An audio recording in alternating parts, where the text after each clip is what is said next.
नेत्रों को कोमलता से बंद करेंगे। ईश्वर को प्रणाम, माता पिता को प्रणाम, गुरुओं को प्रणाम, आचार्यों को प्रणाम, आप सभी के माता पिता को प्रणाम, आप सभी के गुरुओं को प्रणाम, आचार्यों को प्रणाम, आप सभी को मेरा प्रणाम। ओम नमस्ते जी। आज शुरुआत करते हैं एक कहानी से। एक फकीर था, बहुत नामी फकीर, बहुत दूर दूर तक उसकी ख्याति। उसको एक सेठ से मिलने का बुलावा आया। फकीर सेठ से मिलने के लिए निकला और सोचा कि जब वो सेठ के घर पहुंचेगा, जिस मार्ग से जाएगा, तो रास्ते में उसके दो और मित्रों का घर पड़ेगा जो बहुत समय से बुला रहे हैं, तो उनके यहाँ भी मिलता चलूंगा। ये सोचकर थोड़ा समय से पहले वो घर से निकला। सामने से देखा कि बहुत पुराना बचपन का मित्र चला है, जिससे वो बहुत वर्षों से नहीं मिला था। उसको देखकर बहुत प्रसन्नता हुई। मित्रों को देखकर प्रसन्नता होती है ना। लेकिन सेठ के यहाँ जाने का वचन दे चुका है और सेठ प्रतीक्षा करेंगे, वहां मना भी नहीं कर सकते, तो क्या किया जाए। अभी ये सोच विचार कर ही रहा था, मित्र पास आया। मित्र से मिलकर बहुत प्रसन्नता जाहिर की। मित्र के साथ समय कैसे बिताया जाए, समय कैसे बिताएं, इसके लिए उसने सोचा क्यों ना मित्र साथ ही चले। लेकिन मित्र थका हारा आया था सफर से और वस्त्र भी गंदे हो चुके थे। तो फकीर ने कहा कि हाथ मुंह धो लो, कपड़े बदल लो और मेरे साथ चलो। सेठ के यहाँ जाएंगे, रास्ते में दो मित्र हैं, उनके घर पर भी मिलेंगे और साथ में बातें भी करेंगे। मित्र राजी हो गया। घर पर आकर मित्र ने हाथ मुंह धोए और फकीर के पास एक पोशाक थी जो बहुत समय पहले किसी ने उसको दी थी और बहुत सुंदर पोशाक थी। फकीर ने उसको कभी पहना नहीं था, उसे उठाकर रख दिया था, ये सोचकर कि मैं तो फकीर हूँ, मुझे ऐसी पोशाक से क्या लेना, मैं ऐसी पोशाक तो कभी पहनता ही नहीं हूँ, पहनूंगा भी नहीं। बड़े संभाल के उसने लेकिन रखा हुआ था। आज वो समय आ गया कि वो अपने मित्र को उसे दे सकता था। उसने उस पोशाक को अपने मित्र को दिया कि तुम ऐसे पहन लो। मित्र ने सोचा कि कपड़े गंदे हो चुके हैं, लंबा सफर था, तो अच्छा है। मित्र ने वो कपड़े पहन लिए। मित्र के ऊपर वो कपड़े बहुत जचे। मित्र तो राजकुमारों जैसा लगने लगा, लगा जैसे उसी के नाप के हो। मित्र थोड़ा लंबा चौड़ा भी था और उन कपड़ों में तो बहुत ही खूबसूरत दिखाई देने लगा। अब दोनों सेठ के घर की तरफ निकल पड़े। लेकिन जब वो रास्ते में जा रहे थे, तो जो लोग फकीर को नमस्ते करते, वो मित्र को बड़े गौर से देखते। रास्ते में हर किसी की नजर उसके मित्र पर जरूर पड़ती। फकीर के मन में थोड़ा हलचल होना शुरू हुआ, स्वाभाविक है। फकीर को लगा कि सब इसी को देख रहे हैं, मुझे तो कोई इतना ध्यान ही नहीं दे रहा है, जैसे मैं तो साथ में हूं ही नहीं। नमस्ते तो मुझे जरूर करते हैं, लेकिन देखते मित्र की ही तरफ है। अब फकीर का मन थोड़ा बेचैन हो चला। फिर मन को समझाता कि मैं तो फकीर हूं, मुझे इन सब से क्या लेना देना। इसके पोशाक अच्छे हैं तो ये फकीर नहीं है, मैं फकीर हूं, मैंने तो सब त्याग कर चुका हूं। ऐसे अपने मन को समझाता हुआ वो अपने मित्र के घर पहुंचा। वहां जाकर मित्र के जो परिवार वाले थे, उन्होंने सवाल पूछा कि मित्र को फकीर को नमस्ते की, लेकिन पहला सवाल उनका ये था कि ये कौन है। अब तक तो फकीर काफी मन में परेशान हो चुका था। उसने कहा कि ये मेरे मित्र हैं और ये कपड़े मेरे हैं। और ये कहते ही फकीर को लगा कि ये मैंने क्या कह दिया, ये मेरे मुंह से क्या निकल गया। और मित्र को भी लगा कि ये इसने क्या कहा। मित्र को बड़ा अपमानित महसूस हुआ, बड़ा अपमान लगा उसको। वहां से निकले तो मित्र क्रोधित हुआ। फकीर ने कहा कि मुझे माफ कर दो, पता नहीं मेरे मुंह से कैसे निकल गया। मित्र ने कहा नहीं, मैं अब तुम्हारे साथ आगे नहीं जाऊंगा। फकीर ने बहुत मिन्नतें की और समझाया कि भूल से मेरे मुंह से निकल गया, मेरे मन में ऐसा नहीं था, मैं ऐसा नहीं सोचता था कुछ भी, लेकिन मन में तो था फकीर के, क्योंकि वो हर किसी को देख रहा था कि हर कोई मित्र को ही देखे जा रहा है। मित्र ने भी कहा कि चलो पहली भूल है, कोई बात नहीं, और माफी मांग रहा है, पुराना मित्र है। दोनों बात करते हुए जा रहे थे, लेकिन मन में तो वही फकीर की चिंता कि हर कोई उसी को देखे जा रहा है। अब दूसरे मित्र के यहाँ पहुंचे तो वहां मित्र के परिवार में मित्र की पत्नी ने कहा कि ये कौन है। अब फकीर और अंदर से हलचल में बह चुका था, बेचैन हो उठा था। फकीर ने कहा कि ये मेरे मित्र हैं और ये कपड़े मेरे नहीं हैं। फकीर ने सोचा ये मेरे मुंह से क्या निकल गया, और मित्र ने कहा ये कहने की क्या आवश्यकता थी, अब तो मैं इसके साथ बिल्कुल नहीं जाऊंगा। घर से बाहर निकले, फकीर ने कहा कि अरे मुझे माफ कर दो, मेरे मन में ऐसा कोई भाव नहीं था। मित्र को बहुत बुरा लगा। मित्र ने कहा ये कहने की क्या आवश्यकता क्या थी कि ये कपड़े मेरे नहीं हैं। फकीर ने कहा हाँ, बिल्कुल कोई आवश्यकता नहीं थी, बिल्कुल मेरी मूर्खता है, मुझे बस इस बार माफ कर दो, बस ये आखिरी बार है, और नाराज मत हो, और यहाँ तक आए हो, और यहाँ मैं नहीं चाहता कि तुम्हारा मैं मन दुखी करूं। मित्र ने भी सोचा कि इसके पास दो ही ऑप्शन थे कि कपड़े मेरे थे और कपड़े मेरे नहीं हैं, अब ये तीसरी जगह बोलेगा भी क्या, और ये इतनी माफी मांग रहा है तो चलते हैं, बचपन का मित्र था, माफ कर ही देते हैं। अब वो सेठ के घर पहुंचे तो देखा कि नौकर चाकर सब लोग मित्र को ही देख रहे हैं, मित्र की पोशाक को निहारे जा रहे हैं। वहां जाकर बैठे कि सेठ ने पूछा कि ये कौन है। फकीर अंदर से काफी विनम्र हो रहे थे, परेशान हो चुके थे, और उन्होंने जवाब दिया कि ये मेरे मित्र हैं और कपड़ों से मेरा कोई वास्ता नहीं है। कपड़ों से मेरा कोई वास्ता नहीं है। मित्र वहां से उठा चला आया। ये क्या कह दिया, शब्दों पर नियंत्रण नहीं, और मित्रता टूट गई, बरसों की मित्रता।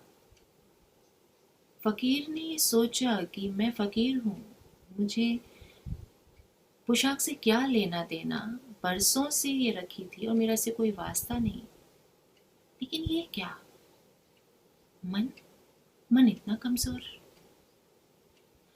मन स्वयं को चाह रहा है कि मैं इसके सामने कम कैसे हो गया, जबकि फकीर की अपनी योग्यता है, अपना सम्मान है, अपनी प्रतिष्ठा है, लेकिन एक हिस्से में भी वो ये छोड़ना नहीं चाहता कि मैं किसी से कम हो जाऊं।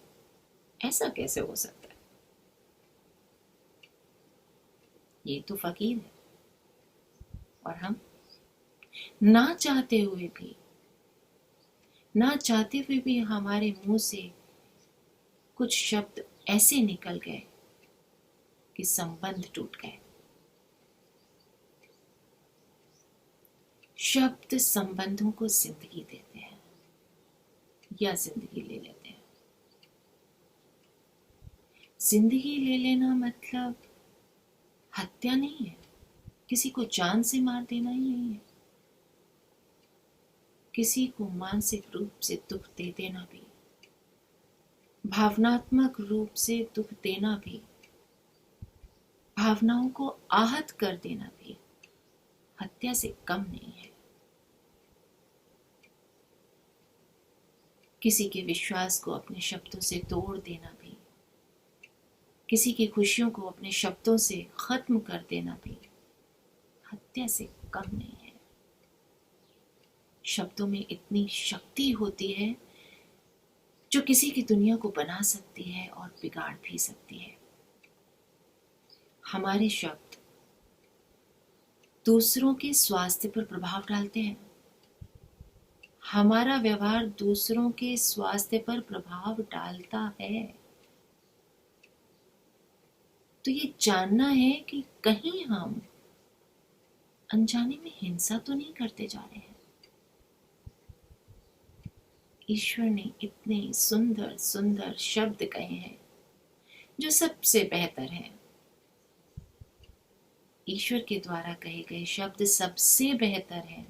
इसलिए अगर अपने शब्दों को चुनना है तो आर्ष ग्रंथ को समझना है, तो आर्ष ग्रंथों का स्वाध्याय करना है, ईश्वर के शब्दों को सुनना है, आत्मसात करना है। मुझे यही समझ में आता है कि ईश्वर की योजना में यही है कि हम अपनी वाणी में जिंदगी देने वाले शब्दों को रखें, जिंदगी लेने वाले शब्दों को नहीं। और देखें, हम वेदवाणी जिंदगी देने वाले शब्द हैं। जिंदगी मतलब आशा, मिलन, सुलह, मैत्री, करुणा, दया, मुदिता और समाधान जिंदगी है। और मृत्यु विरक्ति, वियोग, विराग। ईश्वर का राज्य प्रजा के चाहने से नहीं चलता, ईश्वर के साथ भाव से चलता है। भाव, ईश्वर अपने नियमों में स्वयं चलते हैं, इसलिए उनके दिए शब्द सबसे बेहतर, सबसे अच्छे हैं।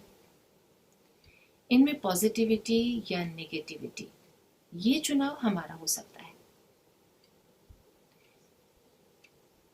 एक आइलैंड पर 2 सेल्समैन गए और वहां देखा कि जो वहां के निवासी हैं उनके पैरों में जूते ही नहीं है, चप्पलें नहीं है। कंपनी ने इस उद्देश्य से दोनों को वहां भेजा कि वहां जूतों की क्या संभावनाएं हैं। पहला सेल्समैन वापस आया और उसने रिपोर्ट दी कि उस आइलैंड पर कोई जूते पहनता ही नहीं है, कोई चप्पल भी नहीं पहनता है, इसलिए वहां जूते बेचना बेकार रहेगा। वहां किसी को आवश्यकता नहीं है, कोई जानता ही नहीं है कि जूते होते क्या है। दूसरा सेल्समैन वापस आया और उसने अपनी रिपोर्ट दी, इस आइलैंड पर कोई जूते नहीं पहनता, इसलिए हर एक को जूतों की आवश्यकता है और ये आइलैंड जूतों के लिए बहुत बड़ा बाजार है।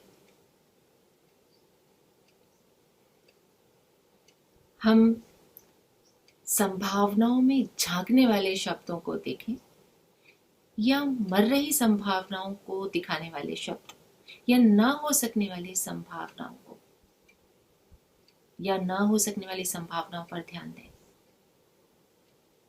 लेकिन सत्य को साथ में जानते हुए संभावनाओं को देखें। ऐसे शब्द देखें तो आप किस सेल्समैन की तरफ जाएंगे? विचार कीजिए।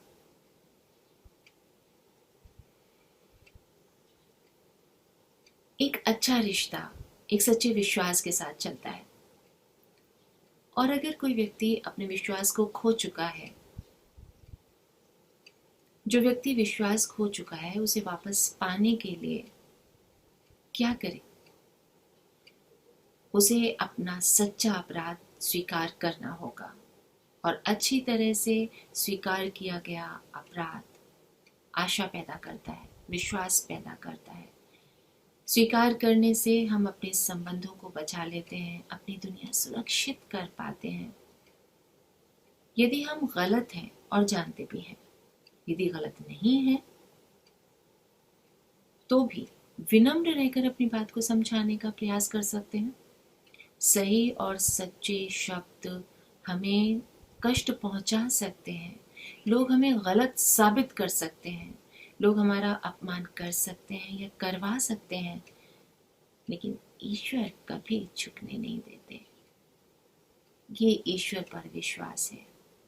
वाणी की शक्ति जीवन और मृत्यु की शक्ति है। वाणी की शक्ति, जीवन मृत्यु की शक्ति। वाणी मुंह में घोड़े की तरह है, वाणी नाव के पतवार की तरह है।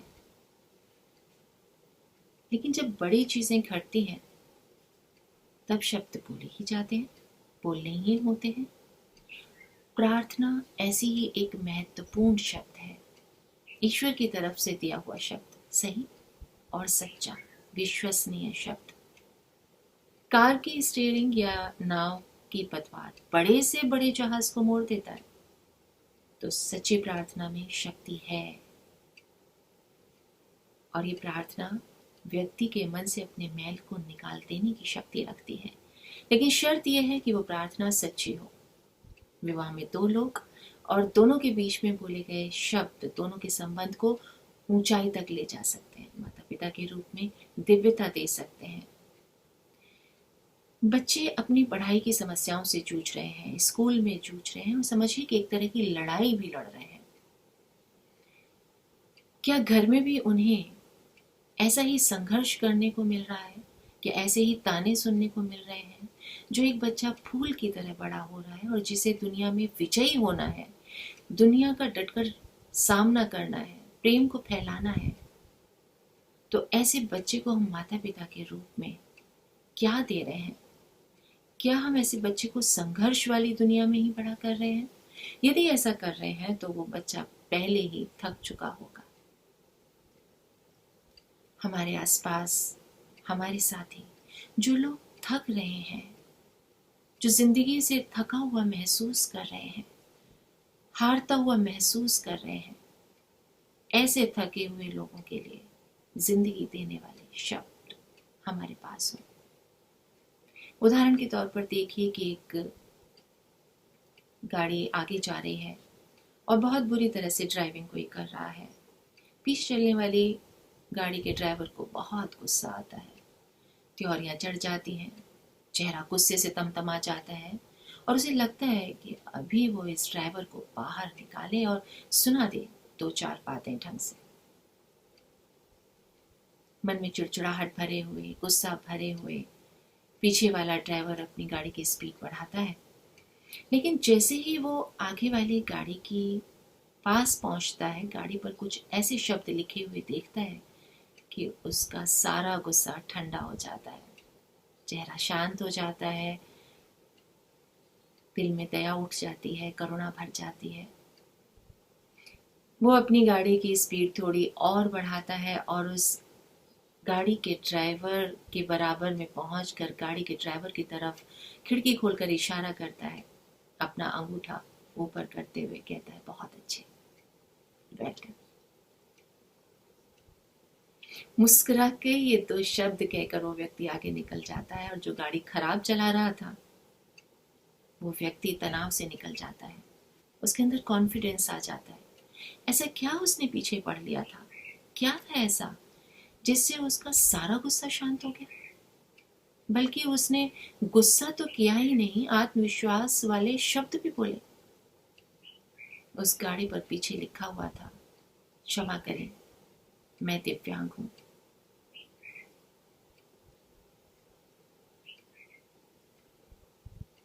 मैं गाड़ी को ठीक तरह से चलाना सीख रहा हूं। हम सब कहीं ना कहीं किसी ना किसी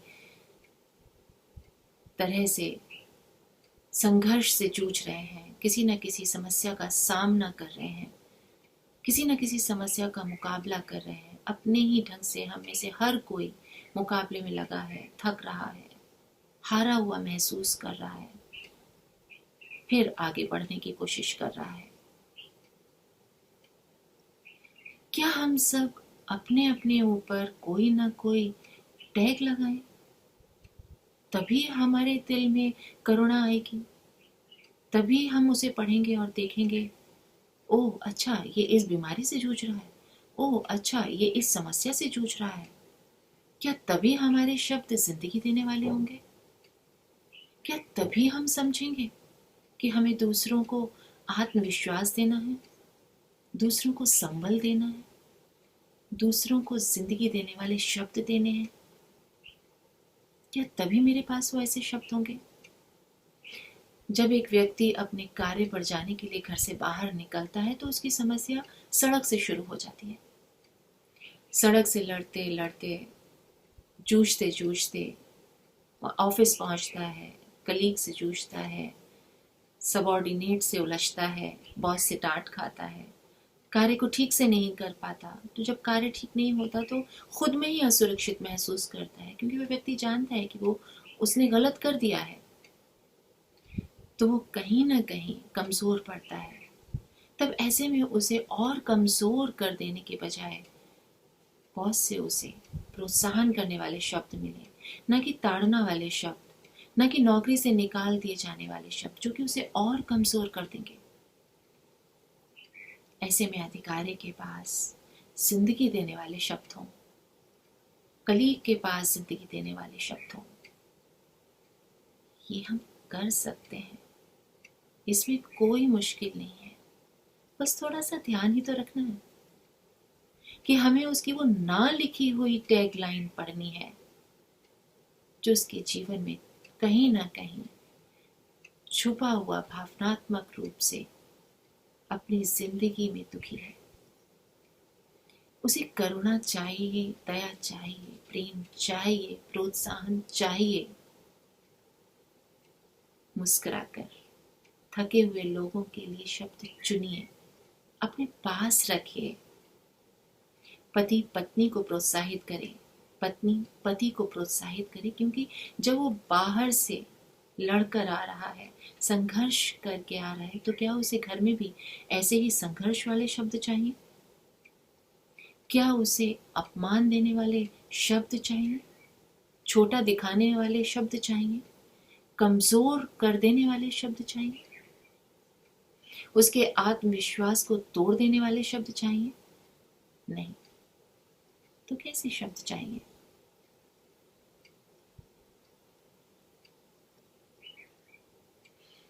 पत्नी को भी पति से कैसे शब्द चाहिए, इस पर ध्यान दें। ईश्वर हमें शब्द देते हैं। थका हुआ पति या थकी हुई पत्नी या संघर्ष कर रहे बच्चों को ऊपर उठाने वाले शब्द। हमारी वाणी हमेशा सौम्यता से पूर्ण हो।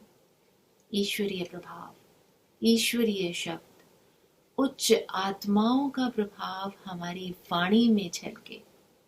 एंटीसेप्टिक की तरह कार्य करने वाले शब्द चुने। ईश्वर चाहते हैं हमारे साथ, जो हमारा साथी है वो टूटे नहीं, वो थके नहीं। उसके लिए हम वो सब कहें, वो सब कुछ जो उसे अच्छा महसूस कराकर उसे आगे बढ़ने में मदद करे, उसे बनाने में मदद करे। आइए ईश्वर से प्रार्थना करते हैं। हे ईश्वर, मैं उसके जीवन में कैसे अच्छा कर सकता हूँ या कर सकती हूँ? हे ईश्वर, मैं कैसे उसे प्रोत्साहित कर सकता हूँ? हे ईश्वर, मैं कैसे उसे ताकत दे सकता हूँ, अपना आत्मविश्वास दे सकता हूँ, संबल दे सकता हूँ? मैं उसे कैसे महसूस कराऊं कि मैं उसके साथ खड़ा हूँ? मैं उसे कैसे महसूस कराऊं कि दुनिया चाहे कितना विरोध करे, दुनिया चाहे कितना गलत समझे, मैं तेरे साथ हूँ। एक साथ देने वाला स्पर्श दे, अपने साथ होने का अनुभव कराए। मन में करुणा हो, दया का भाव, सहानुभूति का भाव हृदय में हो, ताजगी भरी मुस्कान चेहरे पर हो। पति कहता है पत्नी अच्छी हाउसकीपर है, हाउसकीपर नहीं है। अगर व्यक्ति ये कहे कि पत्नी अच्छी हाउसकीपर नहीं है, तो क्या पत्नी अच्छी हाउसकीपर बन सकेगी? नहीं। या वो ये कहे कि अच्छी हाउसकीपर है, तो क्या वो अच्छी हाउसकीपर बन सकेगी? नहीं। लेकिन ऐसा कहने से कि वो अच्छी हाउसकीपर नहीं है, पत्नी के मन में अपने पति के लिए जो स्थान है वो कम होता दिखेगा, बल्कि जो वो कोशिश कर रही है उसे भी छोड़ बैठेगी। तो पति ये कहना शुरू करे कि पत्नी अच्छी हाउसकीपर है। फिर कोई कहे कि नहीं, वो नहीं है, उसके अंदर बहुत कमियां हैं। तो पति यही कहे, हाँ वो अच्छी हाउसकीपर है, वो और ज्यादा अच्छा होने के लिए प्रयास कर रही है, वो बन रही है, वो एक अच्छी हाउसकीपर बन रही है। ये प्रेरणादायक शब्द अपने साथी के लिए हो। अपने मस्तिष्क को समझाएं, द्वेष, गलत, निंदित, अपशब्द, अभद्र, क्रोध भरे शब्दों से मुंह को साफ रखें। हम बेहतरीन भोजन करते हैं, बेहतरीन मिठाई खाते हैं, लेकिन इतना स्वादिष्ट भोजन का आनंद लेने के बाद हम मुंह को साफ करते हैं। जब हम कुछ कड़वा खाते हैं, जब हमारे मुंह में कुछ बुरा चला जाता है, हम तुरंत अपने मुंह को साफ कर लेते हैं। अपने मुंह को हम साफ रखते हैं, लेकिन जब हम गलत अपशब्द, क्रोध भरे शब्द मुंह से निकालते हैं तो पहले मुंह में रखते हैं, तब भी मुंह को साफ रखें, इतना कि उन शब्दों को मुंह में आने ही ना दें। दया भरे शब्द अपने लिए और दूसरों के लिए भी। ईश्वरीय शब्द सदा मुंह में रखें, हर जगह यही ईश्वरीय शब्दों को दें। ये एक तरह का दान है। ये संसार अच्छे शब्दों से भर जाए, दिलों के जख्म ये शब्द भर दें। बस ऐसे शब्द अपने पास हों, बस ऐसे शब्द अपने मुंह में रखें। बुरे शब्द दोस्ती तोड़ देते हैं, विवेकपूर्ण शब्द पवित्र आत्मा की रक्षा करते हैं। हमारी आत्मा का पोषण भी तभी होता है जब वो करुणा से भरी हो। यदि मन में क्रूरता है तो स्वयं को समाप्त करना समझो। स्वयं को समाप्त करना है। यदि मन में क्रूरता है, हम समाप्त हो रहे हैं, आत्मा शिथिल हो गई है। साधारण शब्द गुस्से को भी शांत कर सकते हैं, लेकिन कठोर शब्द गुस्से को घोलने का काम करते हैं। सहज मीठे शब्द जिंदगी और सांस दिलाते हैं। झूठे, कपटी, धूर्त, छल वाले शब्द आत्मा के संस्कारों को, अच्छे संस्कारों को तहस नहस कर देते हैं और बुरे संस्कारों को बढ़ा देते हैं। करुणापूर्ण शब्द शहद की तरह आत्मा की प्रगति कराने वाले, शरीर को स्वस्थ रखने वाले, उत्साह से भरे नदी के समान। जैसे भोजन पेट को तृप्त और संतुष्ट करता है ना, शब्द आत्मा को तृप्त करते हैं। होठों पर आए सही शब्द संतोष लाते हैं। बुद्धिमत्तापूर्ण सही शब्द सोने और रूबी से कहीं अधिक दुर्लभ और मूल्यवान है। हर किसी का सम्मान हो, चौकीदार का, सेवक सेविका का, रिसेप्शनिस्ट का, मैनेजर का, एमडी का, पति अपनी पत्नी का और पत्नी अपने पति का सम्मान करें। सुबह से पहले उठिए, एक दूसरे को नमस्ते कीजिए। सम्मान का अर्थ है अपने घर में या बाहर जो भी अजनबी भी जो भी व्यक्ति है, उनके मूल्यों के साथ उनकी स्वतंत्रता को हम स्वीकार कर रहे हैं। ईश्वर उन्हें प्रेम करते हैं, उनका सम्मान करते हैं। जैसे विनम्र व्यक्ति की विनम्रता उसके व्यवहार में दिखती है तो हम कहते हैं ना, बहुत हम्बल है, बहुत विनम्र है। ऐसे ही सम्मान व्यवहार में दिखे। जैसे जब हम किसी से बात करें तो सभ्य तरीके से बात करें, शब्दों का चयन सम्मान पूर्वक हो, छोटों से जी लगाकर बात कर सकते हैं। और जब हम सुने तो सम्मान पूर्वक सुने। किसी बात पर असहमत होते हुए भी प्रतिक्रिया व्यंग्यात्मक ना हो, ताने के रूप में ना हो। संबंधों को मजबूत करने के लिए शब्दों का चयन बहुत ज़रूरी है। तो हमारे संबंध कैसे अच्छा हो, एक दूसरे को अभिवादन करने में भी सम्मान या असम्मान हो जाता है। हम किसी को पहले से आगे बढ़कर नमस्ते करें, और अगर किसी ने हमें नमस्ते पहले किया तो हम बहुत खुशी से कह सकते हैं, ओह आप कैसे हैं, ओह अच्छा नमस्ते। लेकिन कुछ लोग केवल सर भी हिला देते हैं जैसे एहसान हो गया। नमस्ते का जवाब ना देना नमस्ते करने वाले व्यक्ति से अधिक महत्वपूर्ण है। नमस्ते का जवाब देने वाले व्यक्ति के लिए यह अधिक महत्वपूर्ण है क्योंकि उसका कर्माशय क्षीण होगा। फिर उत्तर भी प्रसन्नता और उत्साह से भरा हुआ हो। किसी से हम नमस्ते करें और वो जवाब ना दे तो हम क्या करते हैं? हम फिर उसको नमस्ते करते हैं, शायद एक बार या 2 बार, लेकिन हम फिर नहीं करते। जिसने नमस्ते नहीं की, क्या उसके संस्कार को हम सही मानते हैं? गलत मानते हैं। लेकिन फिर जब हम नमस्ते नहीं करते तो हमने क्या सीखा? एक गलत संस्कार को सीखा, एक गलत संस्कार का निर्माण कर लिया। अपनी शक्ति, अपनी ज्ञान की परीक्षा तो तभी है जब हम अपने संस्कार को ना छोड़ें। तो ये हम वहां भी देख सकते हैं जब हम किसी के साथ विवाह करने जा रहे हैं कि वो अपने परिवार के साथ या अन्यों के साथ किस तरह से सम्मान से पेश आता है। इस बात को हम इस तरह भी समझ सकते हैं रिश्तों के संबंधों के मजबूत करने के संबंध में कि व्यक्ति कुछ चीज़ों के आदी होते हैं। हम बड़ी बड़ी बातों की ही लेकर नहीं, बल्कि छोटी छोटी चीज़ों की आदत पर भी ध्यान दे सकते हैं। ये आदतें परिवार या रिश्ते को खराब कर सकती हैं।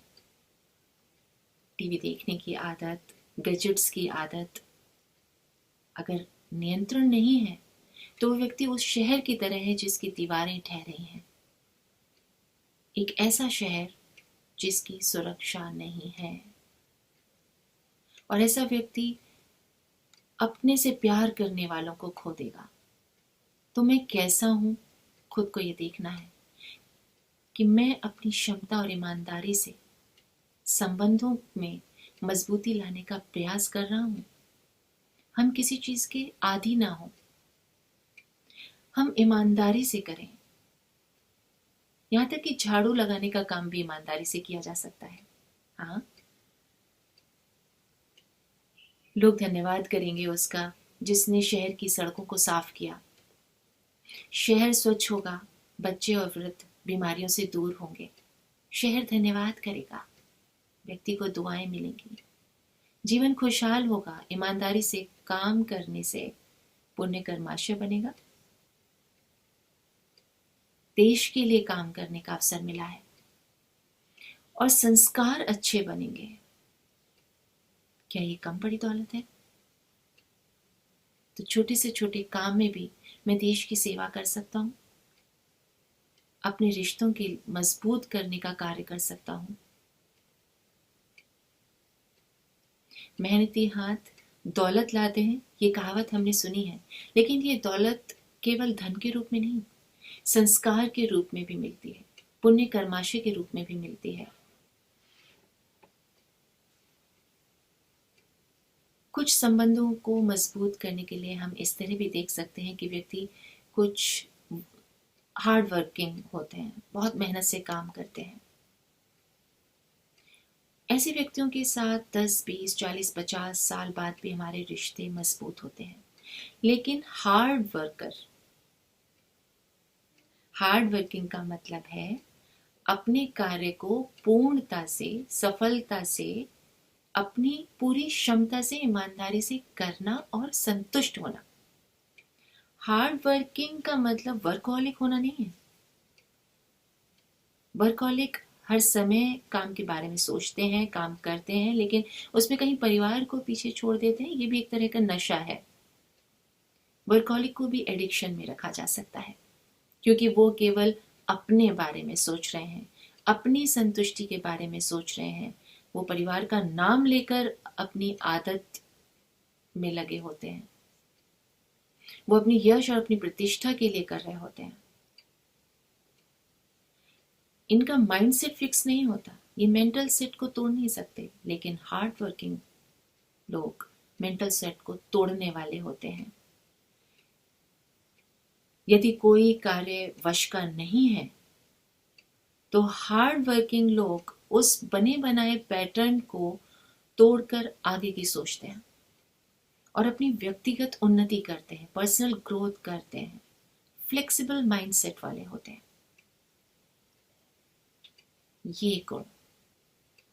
ये गुण रिश्ते में होना चाहिए। Flexible mindset. कोई बना बनाया पैटर्न नहीं, बने बनाए पैटर्न को तोड़कर अपने व्यक्तिगत उन्नति करना, अपने संबंधों में उन्नति करना, ये गुण रिश्ते में होना चाहिए कि कैसे अपने परिवार को प्यार दूं, साथ दूं, सम्मान दूं। ये सीखते जाना है और करते जाना है। एक बार एक राजा ने एक बात कही थी कि एक बहुत बड़े सुंदर महल में झगड़ालू साथी के साथ रहने से अच्छा है दुछत्ती के कोने में अकेले रहना। उन्होंने इसलिए कहा कि क्योंकि उनकी रानी उनकी हमेशा आलोचना करती थी और उनकी कमियां ही उन्हें दिखाती रहती थी और उनकी बुराइयां ही करती थी। वो महल में रहकर भी खुश नहीं रहे। और जब उन्होंने ये लिखा, उसी वक्त दरवाजा खुला। रानी आई और शिकायतें करने लगी, चिल्लाने लगी, कटु शब्द बोलने लगी। राजा वहां से उठे और रेगिस्तान की राह पकड़ी। वहां जाकर खुली हवा में सांस लेकर उन्होंने फिर लिखा, एक झगड़ालू साथी के साथ रहने से अच्छा रेगिस्तान में अकेले रहना है। आप कैसे हैं? आप साथी के रूप में कैसे हैं, ये देखना होगा। साथी हमेशा फैन होना चाहिए, प्रशंसक, ना कि बुरा आलोचक। स्वयं को देखें, मैं क्या हूं? क्या मैं अपने जीवन साथी का फैन हूं, प्रशंसक हूं? और उनकी किन बातों का फैन हूं? और अगर मैं नहीं हूं तो क्या अब बदल सकता हूं या बदल सकती हूं? और अपने जीवन साथी की किन बातों के लिए मैं उनकी जबरदस्त फैन हो सकती हूँ? आइए 1 मिनट के लिए आंखें बंद करके देखें। क्या मैं अपने जीवन साथी की प्रशंसक हूं या एक बुरी आलोचक? क्या मुझे अपने जीवन साथी में ऐसा कुछ दिखाई देता है कि मैं उनकी प्रशंसा कर सकूं?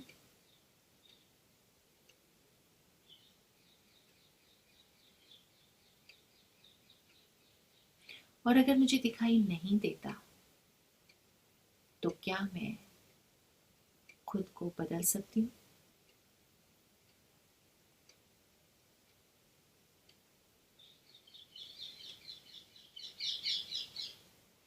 ओम। देखा, मिला। अनुचित, अश्लील, अपमानजनक बात करके हम कभी भी सामने वाले में सुधार नहीं ला सकते। हमारे पास जो शब्द हो, हम जो कुछ भी बोलें, वो सामने वाले को उठाने वाले हो, गिराने वाले नहीं, छोटा दिखाने वाले नहीं, व्यंगात्मक नहीं, सुनने में कठोर ना लगे, उत्साह देने वाले हो। परमात्मा ने हमें सबसे पहली चीज दी है शब्द, ज्ञान। इससे हर समस्या का समाधान होता है। ज्ञान का परिणाम संतुष्टि के रूप में मिलता है। चुनौतियां तो आती हैं, चुनौतियां तो आएंगी ही, आती रहेंगी और बढ़ भी सकती हैं, चाहे रिश्ते में हो चाहे स्वास्थ्य में हो, आएंगी ना। जब तक समस्या आएगी नहीं तब तक ज्ञान का प्रयोग करने का अवसर कैसे मिलेगा? तो जब तक ज्ञान का प्रयोग नहीं करेंगे वो ज्ञान हमारा नहीं बनेगा। वो मात्र तब तक एक अच्छी बात रहेगी, केवल ज्ञान की बात रहेगी। और बातें तो दुनिया में बहुत अच्छी है, लेकिन वो ज्ञान की बात हमारी कब बनेगी? वो हमारी तब बनेगी जब हम उसे किसी परिस्थिति में प्रयोग करें। तब तक वो मात्र परमात्मा का ज्ञान है। वो जब तक हमारे जीवन का हिस्सा नहीं बनेगा तब तक केवल एकमात्र बात है, परमात्मा का ही ज्ञान, मेरा नहीं। मान लीजिए वेद स्वाध्याय करते हैं, उसमें एक अच्छी बात आती है तो हम कहते हैं वाह कितनी अच्छी बात है, लेकिन अभी वो केवल ईश्वर के शब्द ही हैं। मानो ऋषि का ग्रंथ पढ़ें और उसमें लिखा है कि धर्म का लक्षण शुचिता है, तो हम कहेंगे वाह कितना अच्छा लिखा है। लेकिन ये शुचिता केवल एक बात ही है। ये हमारी तब बनेगी जब अपने घर में ही नहीं, अपने मंदिर में ही नहीं, अपने गेट के बाहर सड़क पर नहीं, शौचालयों में, आश्रमों में, ऑफिस में, दुकानों में, बाजार में, मॉल में, सब जगह जब हम इसका प्रयोग करेंगे, ध्यान रखेंगे, अपने मुंह से भी अभद्र अपशब्द ना निकले, फिर मन में भी गलत विचार ना आए, अपमान करने वाले विचार ना आवे, क्रोध ना आवे, अब ये बात मेरे जीवन का हिस्सा बनेगी। कोई कैसे भी बात करे हमारे मुंह के सामने या हमारी पीठ के पीछे, कुछ भी कहे, हमारी आशा के अनुरूप व्यवहार ना करे। हमने किसी के साथ बहुत कुछ किया, फिर भी वो गलत कर सकता है, तब भी अपने उन शब्दों के प्रयोग करने का अवसर ना खोएं। ये अवसर मिला है अपने ज्ञान को प्रयोग करने का, अपने ज्ञान को सार्थक करने का, और ये अवसर ना आए तो हमारा अहंकार कैसे कम होगा? हमारा अहंकार बढ़ रहा है तो ज्ञान नहीं है। ज्ञान बढ़े तो मानवता, विनम्रता बढ़ती जानी चाहिए।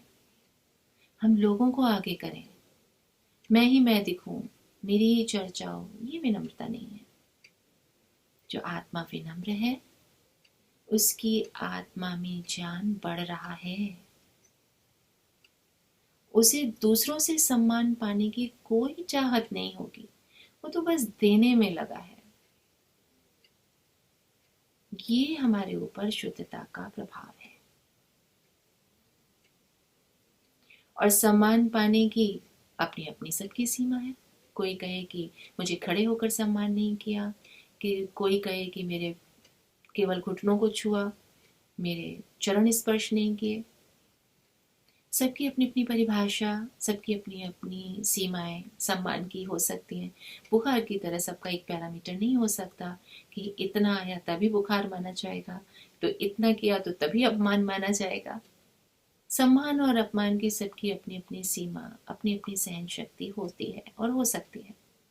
तो अपना अपना ही हमें देखना है कि जब कोई हमारा सम्मान करे तो हम उसका सम्मान करते हैं, और जब कोई हमारा सम्मान नहीं करता तब हमारी प्रतिक्रिया क्या होती है। जब कोई हमारा अपमान करे तब क्या हम उस बात पर ध्यान नहीं देते? जब कोई हमारा अपमान करे, हमारा सम्मान ना करे, क्या हम दोबारा उसके साथ सम्मानपूर्ण व्यवहार कर पाते हैं? या हम अवसर ढूंढते हैं कि कब हम उससे बदला लें, कब मैं उस बात के लिए उसको 2-4 बातें सुना सकूं, या हमारा व्यवहार बदल जाता है। जब हम प्रतिदिन ध्यान करते हैं, स्वाध्याय करते हैं, तो हमारी आत्मा उन्नत होती ही जाती है, और तब हम ये कह पाते हैं कि हमारा सम्मान, हमारा अपमान दूसरों पर निर्भर नहीं है। जब कोई हमारी चॉइस पर, हमारे निर्णय पर, हमारे विचार पर असहमत हो, तो हम उसे अपना अपमान समझ लेते हैं और परेशान हो जाते हैं, झुंझला जाते हैं, गुस्सा आ जाता है, और फिर धीरे धीरे हम उस व्यक्ति के बारे में एक राय बना लेते हैं और उससे कटते जाते हैं। लेकिन जैसे जैसे हम इस पर कार्य करेंगे तो हम पाएंगे कि मुझे इस बात से फर्क नहीं पड़ता। इसे एक दान की श्रेणी में भी रख सकते हैं, लेकिन विनम्र होकर।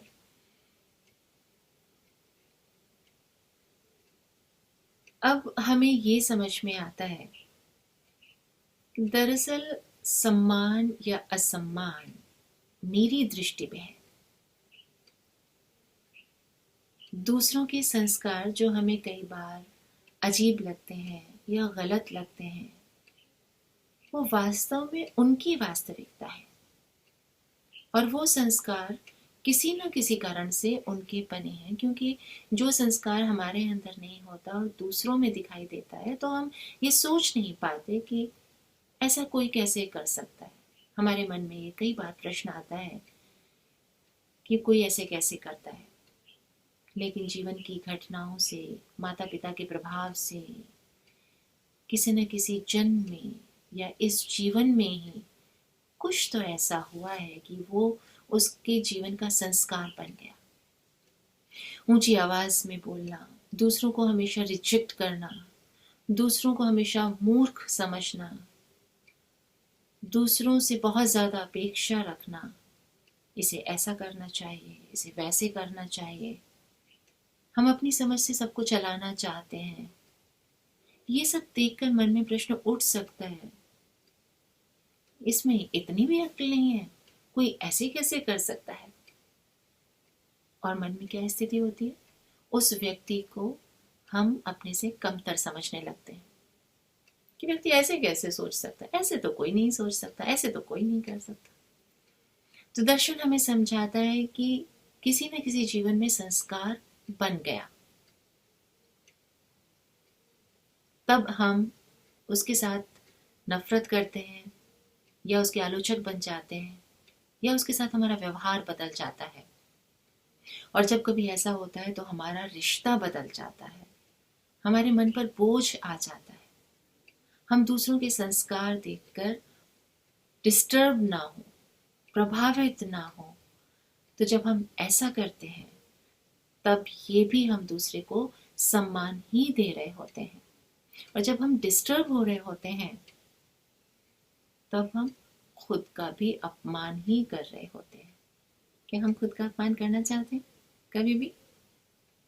क्योंकि जब हम बुरा बोल देते हैं तो ये खुद को भी तो नीचे गिराता है। क्या हम खुद का सम्मान कर रहे हैं?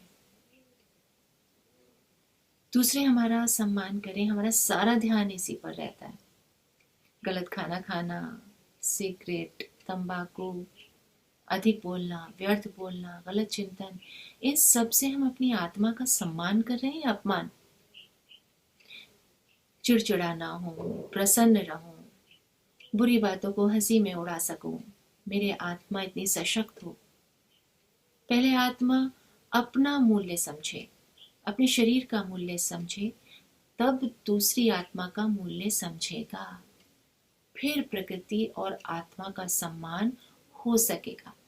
सम्मान करना मतलब ध्यान करना, कद्र करना। चीज़ों की तो हम बहुत कद्र करते हैं क्योंकि हमने वो धन खर्च करके ली होती है। महंगी महंगी साड़ियों को कितना ध्यान से मलमल के कपड़ों में समेट के रखते हैं, लेकिन आत्मा को इतने ध्यान से नहीं रखते। और दूसरे की आत्मा, दूसरे की भावनाओं की कद्र वो भी तो करनी है। लोगों की भावनाओं की कद्र करना, ध्यान रखना, हो सकता है हमारे लिए बड़ी बात ना हो, लेकिन उनके लिए बहुत बड़ी बात होती है। जो संस्कार मेरी समझ से बाहर है, वो संस्कार उस व्यक्ति के लिए सब कुछ है, सब कुछ। जन्मों से वो उसको कैरी करते आ रहा है। किसी को मान लीजिए चोट लगती है तो कोई सहन कर जाता है, पर कोई बहुत चिल्लाता है। किसी को इंजेक्शन लगता है तो बहुत चिल्लाता है, और कोई शांति से लगवा लेता है। किसी को बोलो कि तुम बुरे हो तो उसे बहुत बुरा लगता है। तो हम कहते हैं ऐसी भी क्या बात, इतना बुरा मानने की क्या बात थी। हम किसी के संस्कार का मजाक बनाए तो हम ये नहीं समझे कि हमने उसका सम्मान नहीं किया। किसी ना किसी जन्म में उसने उस शब्द से चोट खाई होगी जो आज वो इतना क्रोधित हो जाता है या इतना दुखी हो जाता है। लेकिन हमारे लिए वो बहुत छोटी सी बात हो सकती है। हम उसके संस्कार को हल्का बनाकर उसको सलाह मशवरा देने की कोशिश करेंगे या मजाक बनाने की कोशिश करेंगे। ऐसा करने से हम उसके संस्कार में और बढ़ोतरी कर देंगे, उसे और चोट पहुंचा रहे हैं। इसलिए किसी के संस्कार को देखकर हम अस्थिर ना हो, और हम स्थिर हैं तो हम उसका सम्मान कर रहे हैं। संस्कार तो हम हर एक के साथ शेयर करते ही हैं। कोई संस्कार हमारा भी ऐसा होगा जो हमें सह रहा होगा। कोई मुंह से बोल देता है, कोई मन में रख लेता है। जब कोई व्यक्ति कहता है कि मैं इसके साथ बहुत एडजस्ट कर रहा हूँ या मैंने बहुत एडजस्ट किया है, मतलब ये कि मुझे उसका कोई संस्कार अच्छा नहीं लग रहा लेकिन मैं उसके साथ चला आ रहा हूँ। लेकिन जैसे हम उसके संस्कार को स्वीकार कर रहे हैं, वो भी हमारे संस्कार को स्वीकार कर रहे होंगे, सब कर रहे होंगे। लेकिन हमें दिखता किसका है? किसका दिखता है? अपना। अपना कि मैं सहन कर रहा हूं, लेकिन मेरा क्या सहन करना पड़ रहा है ये देखना होगा। कोई जैसा है वैसा ही क्यों है? जब ये देखने लगेंगे तब मन को दुख कम हो जाएगा। पेड़ खड़ा है और मैं कहूं कि ऐसा क्यों है, यहाँ क्यों है, ये सब व्यर्थ है, इससे क्या होगा, वो नहीं बदलेगा। फिर मेरे विचार गलत, व्यर्थ ही मेरी ऊर्जा जाएगी। हाँ, मैं कुछ सुधार कर सकता हूँ तो प्रशंसा करके, उसके संस्कार को समझकर, विनम्रता से उसको सही मार्ग दिखाऊं, लेकिन व्यंग से नहीं, मजाक से नहीं, क्योंकि इससे उसकी आत्मा थकेगी। लेकिन हमें तो उसे उठाना है ना, ईश्वरीय शब्दों से भरना है ना। जो बोलना है करना है वो करना है, लेकिन डिस्टर्ब हुए बिना। जब दूसरे के कांटे गिनने की आदत हो जाए तब अपने फूलों को की महक सूंघने का ध्यान ही नहीं जाता। जब पत्थरों को छूने की आदत हो जाए तो हीरे भी पत्थर जैसे ही लगते हैं। एक बार की बात है, एक सम्राट ने अपना घर छोड़ा, राज्य छोड़ा, नाव से नदी में चल पड़ा। कहीं दूर एकांत में बसने की सोची। एक तट पर पहुंचा, सोचा यहाँ लोगों से पूछूं। लोगों ने कहा, स्वागत है आपका, ये किनारा स्वर्ग है, दूसरे किनारे पर दुष्ट लोग रहते हैं, वहां मत जाना। सम्राट को किनारा तो सुंदर दिखा, लेकिन स्वर्ग के लोगों के मन में दूसरे किनारे बसे लोगों के लिए ऐसी दुर्भावना, ये बात नहीं जची। फिर दूसरे किनारे पहुंचा, वो तो और भी सुंदर। उसने वहां भी वही प्रश्न किया, क्या मैं यहाँ बस सकता हूँ? उन्होंने कहा, हाँ यहीं बसो, दूसरे किनारे मत जाना, वहां क्रोध प्रकृति के लोग हैं, सोचने की बात ही नहीं। इधर देवता बसते हैं, उधर तो दानव है, वहां नाव भी मत लगाना, छाया भी पड़ जाए तो व्यक्ति भटक जाए। सम्राट दुविधा में, दोनों किनारे सुंदर, स्वर्ग के समान, लेकिन वहां रहने वाले लोग वंचित हो गए थे। स्वर्ग में रहने का स्वाद ही पता नहीं था, क्योंकि जब तक दूसरे में बुराई दिखाई पड़ती है तब तक अपने अंदर छिपी भलाई का स्वाद, उसका आनंद नहीं आता। लेकिन इसके उल्टी बात भी सच है, जिसने अपने देवत्व का स्वाद चख लिया ना, वो बाहर भी देवत्व का ही आनंद अनुभव करता है। सम्राट ने कहा, इसी उपद्रव से तो भागा था, यहाँ भी वही है। सोचा अब जहां आदमी ना हो वहां रुकूंगा, क्योंकि जहां आदमी है वहां मन रहेगा, और जहां मन है वहां से बाहर निकलने के लिए बहुत जटिलता है। नदी दिखाई ना पड़ेगी, किनारे महत्वपूर्ण रहेंगे। विरोध, पक्षपात, अपना पराया, जहां तक मन है ये सब रहेगा। जहां तक किनारा रहेगा, दुश्मन का किनारा दिखाई देता रहेगा। सम्राट आगे बढ़ता गया, बढ़ता गया, बढ़ता गया। बस्ती समाप्त हो गई। अब वो बस सकता था, लेकिन उसने सोचा कि मैं भी बसूंगा तो एक किनारे पर ही बसूंगा, और मनुष्य हूं तो कहीं ऐसा ना हो कि मुझे भी दूसरा किनारा खराब दिखाई देने लगे, उसमें कमियां दिखाई देने लगी। मनुष्य की स्वाभाविक दुर्बलता है। हम जहां हैं उसे महिमावान सिद्ध करने के लिए जहां नहीं है वहां की निंदा करनी पड़ती है। जिस चीज का ज्ञान नहीं है उसका भी खंडन करते हैं, अहंकार की तृप्ति के लिए। अहंकार को एक ही रास्ता पता है, अपने को बड़ा करना, दूसरे को छोटा करना। आत्मा को अहंकार का रास्ता नहीं पता। आत्मा का रास्ता है अपने को बड़ा करके दूसरों को भी ऊपर उठाना। जब अहंकार अपने को बड़ा करता है ना, दूसरों को छोटा करता जाता है। और मजे की बात यह है, जब दूसरे छोटे होते हैं हम भी छोटे हो रहे होते हैं, क्योंकि छोटों के साथ बड़े होने का उपाय ही नहीं है। बुरों के साथ जीना हो तो कुछ तो बुरा होना पड़ेगा, और सब में बुराई देखी है तो भला भले कैसे रहेंगे।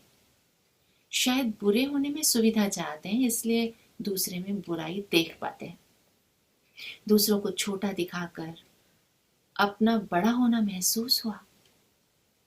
अपना छोटापन अखरा नहीं। हर कर्म की छाप हम पर पड़ती है। हम जो हैं वो करते हैं, और जो करते हैं वो हो जाते हैं। तो सम्राट ने सोचा, मनुष्य का मन, कहीं मैं भी किनारे को ना सोचने लगूं, क्योंकि मेरा किनारा है सुंदर, और मेरा किनारा सुंदर होना ही चाहिए। और कहीं अपने किनारे को सुंदर बताने के लिए दूसरों के किनारों को छोटा देखने लगूं, कहीं ऐसा ना हो जाए। सम्राट ने कहा, आदमी तो छूट गए, पर किनारे अभी भी हैं। जहां किनारे भी छूट जाए वहां रुकूंगा। और ऐसा सोचकर वो आगे बढ़ता गया। नदी के मूल उद्गम तक पहुंचा। नदी समाप्त, किनारे समाप्त। नदी से ऊपर पर्वत, वहीं भवन खड़ा किया। भवन का नाम रखा नीति। नीति, न ये न ये, कुछ भी नहीं। ज्ञान का यही लाभ मिलने वाला है। अहंकार समाप्त होगा। जब अहंकार धीरे धीरे कम होगा तो हम वो व्यवहार कर पाएंगे देवत्व का। तब हमें पता चलेगा कि ज्ञान का मेरे जीवन में क्या फायदा हो रहा है। जब हम लोगों को आगे करते हैं हमारी क्षमता बढ़ती है, हम स्वयं आगे बढ़ जाते हैं, हम स्वयं को पसंद करने लगते हैं, क्योंकि देवत्व बढ़ता है। उस क्षण देवत्व का स्वाद आता है। जीवन की छोटी छोटी बातों में ही द्वैत का स्वाद है, या द्वेष में है, या वो कम है, या वो कम चैनी है, फिर कैसा स्वाद। कर्म एक ही है, लेकिन भाव क्या है, इससे देवत्व का स्वाद बदल जाएगा। स्वयं को क्या महसूस करते जाएंगे। एक भाव से ही, एक भाव से हम दुष्ट से देवता बन जाते हैं। एक भाव विनम्रता से हम दुष्ट से देवता बन जाते हैं, और एक भाव अहंकार से हम देवता से दुष्ट हो जाते हैं। तो ध्यान रखिए अपना, खुश रहिए और खुश रखिए। ओम नमस्ते जी।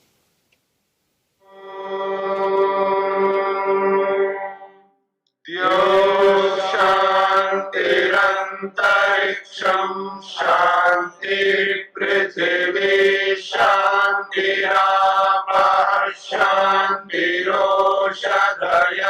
शान्तिः वनस्पतयः शान्तिर्विश्वे देवा शान्तिर्ब्रह्म शान्ति सर्वं शान्ति शान्तिरेव शान्ति क्षमा शान्तिरेधि ॐ शान्ति शान्ति शान्तिः